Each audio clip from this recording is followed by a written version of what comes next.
Our Bible word is John 14, the verses 18 and 19.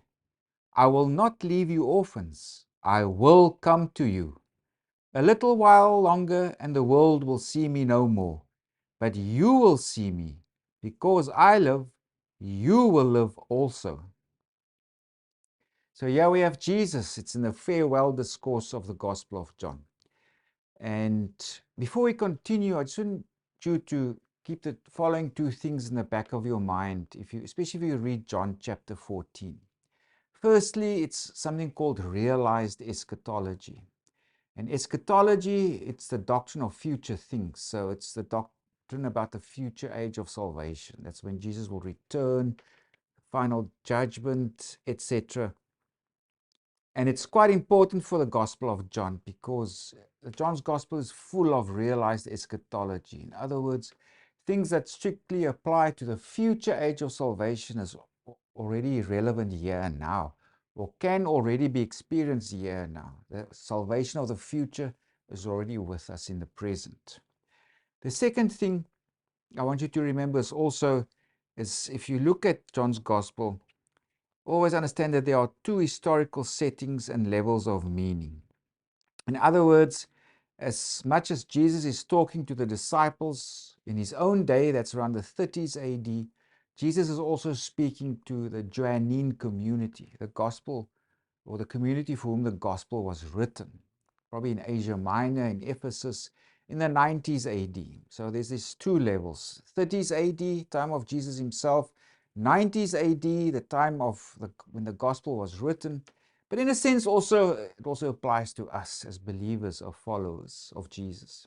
So in a sense, Jesus is also talking to us today. So remember those two things. Realize eschatology in John, and also those two historical settings and levels of meaning. So yeah, Jesus is just after he washed the feet of his disciples. And he just mentions, by the way, that he's leaving for the Father. Because if we go read there in chapter 13, verse 33, he says, little children, I shall be with you a little while longer. And he says, and as I said to the Jews, where I am going, you cannot come. So Jesus is implying here, he's leaving, he's going away. So if we go to verse 36, Simon Peter then said to him, Lord, where are you going? And again in verse 37, it says, Lord, why can I not follow you now? Yeah, Jesus is, of course, is introducing his suffering, that he's going to be crucified, he's going to be raised from the dead, but eventually he's going away, he's going to go to the Father. So there's anxiety now. Jesus is going, what's going to happen now? So Jesus wants to reassure his disciples that, no, I will come to you again. And that's chapter 14. If we look at that textual unit, it's about Jesus' return and presence. So if we look in that chapter, for example, in verses 1, Jesus says, do not be troubled. He says the same thing in verse 27, do not be troubled. Verse 18, he says, I will not leave you as orphans. And then various other verses, he says over and over again, I will come. In other words, he will return. And Jesus also reassures them that I am in the Father. Have confidence in me. Believe in me. And also he says, I go to the Father. That's why they can also have this confidence and assurance. Also, Jesus says, keep my commandments. That will be important for his community, for those who will identify as his followers. And then Jesus also promises that he will send the Paraclete, in other words, the Helper. That's the Holy Spirit that he will send in his place. So this is about Jesus' return and presence. He will return and he will be present. But of course, in John's Gospel, this operates on various levels.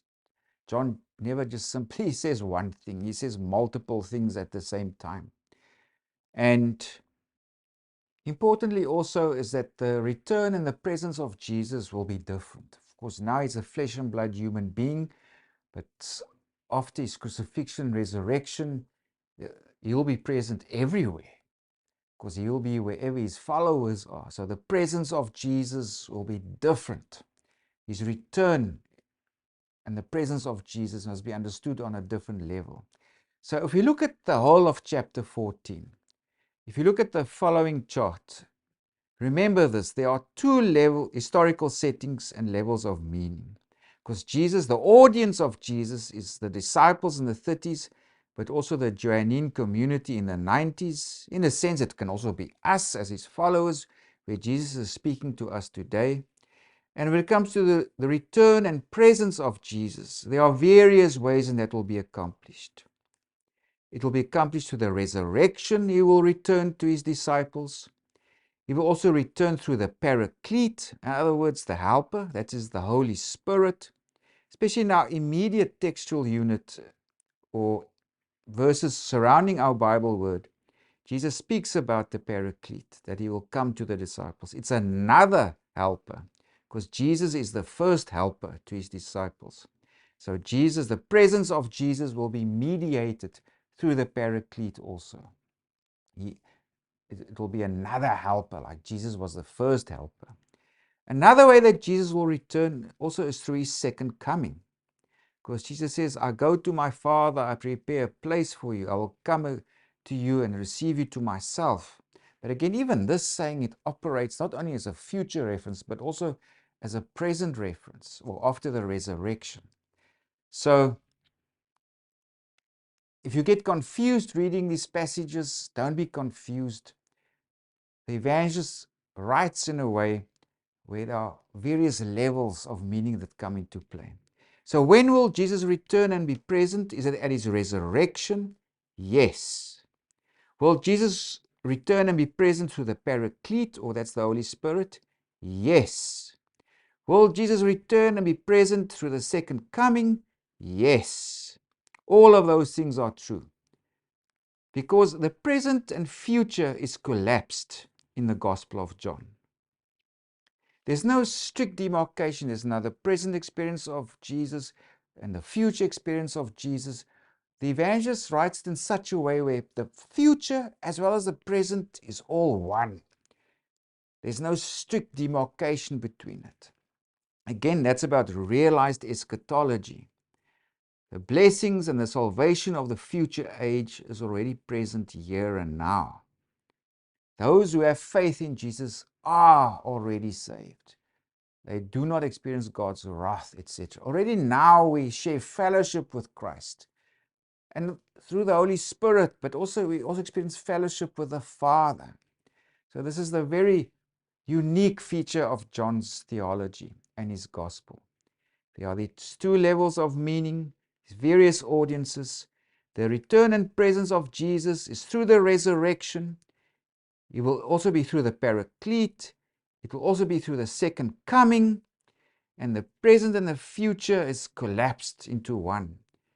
It's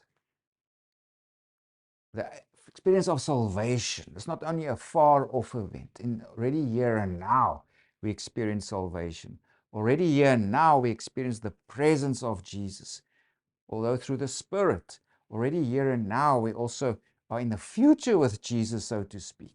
There in that mansion there is those many rooms. So remember those two things as you read chapter 14 and also other parts of the gospel.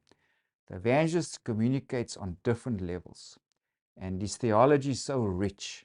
So when we speak of the return and the presence of Jesus, it's as much relevant to the disciples whom Jesus returned after his resurrection as it is to the Christians of the 90s AD, as it is to us.